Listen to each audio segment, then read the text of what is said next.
ಹಾರಲಿ ಕನ್ನಡ ಬಾವುಟ, ಏರಲಿ ಕನ್ನಡದ ಬಾವುಟ.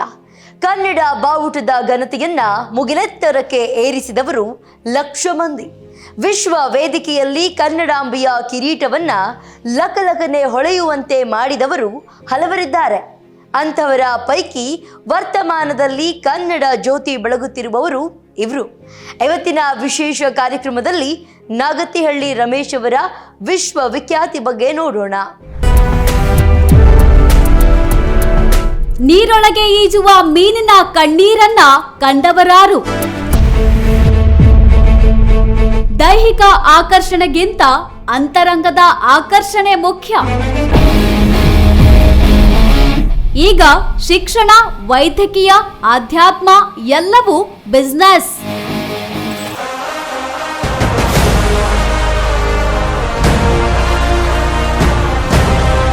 ಹಳ್ಳಿಗಾಡಿನಲ್ಲಿ ಹುಟ್ಟಿ ಬೆಂಗಳೂರು ನಗರಕ್ಕೆ ಬಂದು ಜೀವನ ಕಟ್ಟಿ ಹಲವರಿಗೆ ಬದುಕು ಕಟ್ಟಿಕೊಟ್ಟ ಬಹುಮುಖ ಪ್ರತಿಭೆ ನಾಗತಿಹಳ್ಳಿ ರಮೇಶ್ ಅವರದ್ದು ಅಸಾಧಾರಣ ಯಶಸ್ಸು.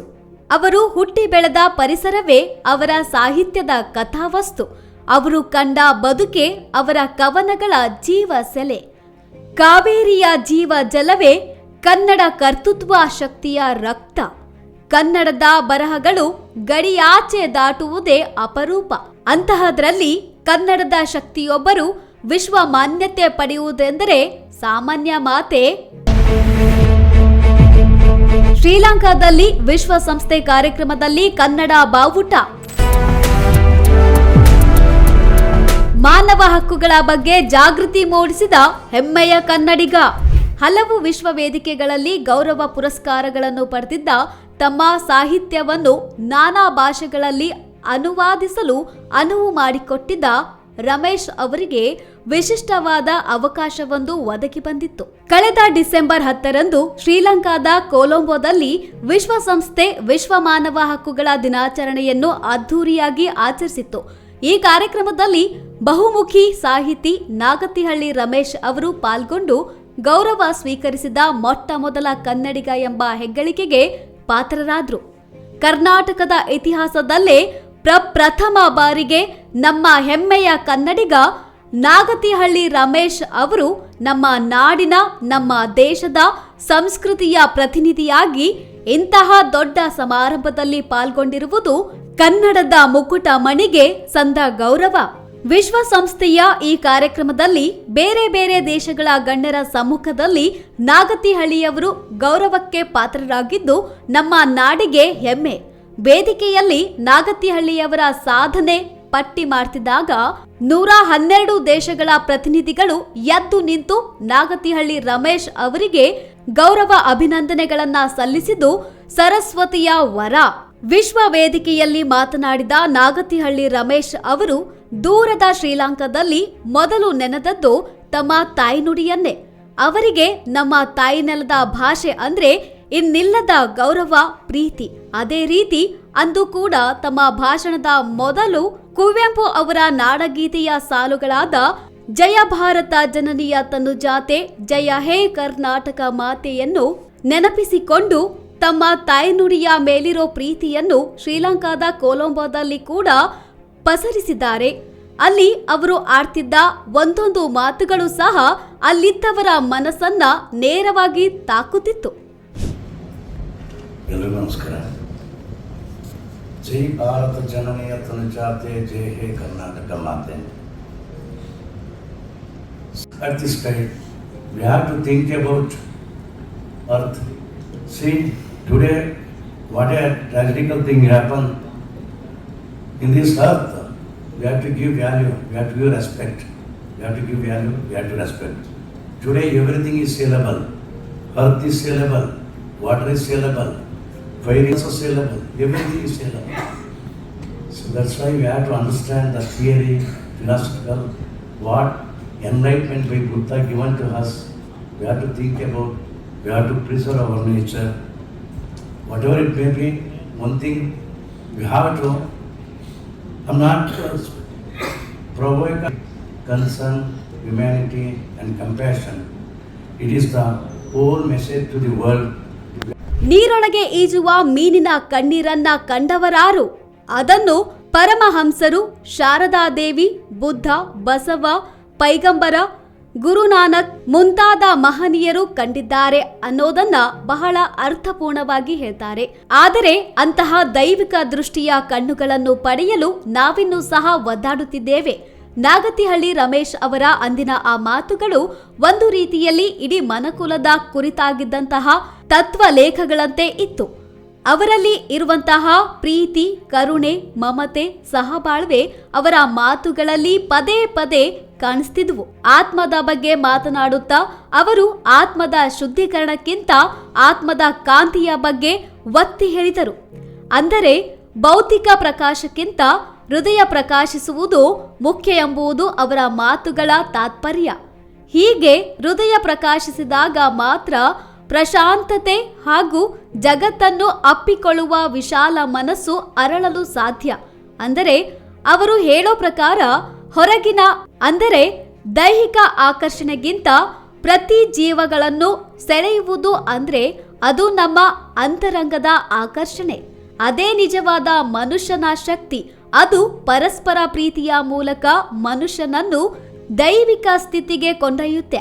ಹೊರಗಿನ ಬೆಳಕು ನಮ್ಮ ಕಣ್ಣುಗಳನ್ನು ಕುರುಡಾಗಿಸಿದರೆ ನಮ್ಮ ಒಳಗಿರುವಂತಹ ಬೆಳಕು ನೊಂದವರನ್ನು ಕಾಣುವ ಕಣ್ಣುಗಳನ್ನು ನೀಡುತ್ತದೆ.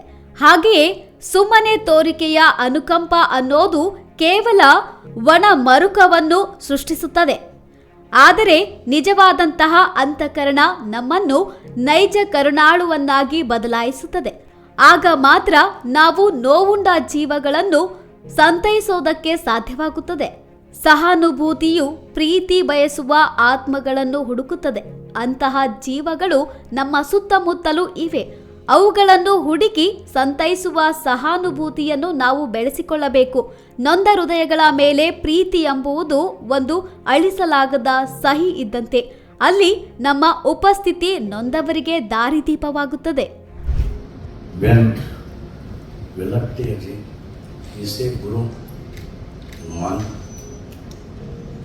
though I came from India as a Hindu, I love water. We have seen the tears of fish underwater. Nature and Buddha seen the tears of fish underwater. What I am saying today, my humble request to Guruji is there and I love. Let's come together, let's create together, let's live together, let's shine together. Thank you very much.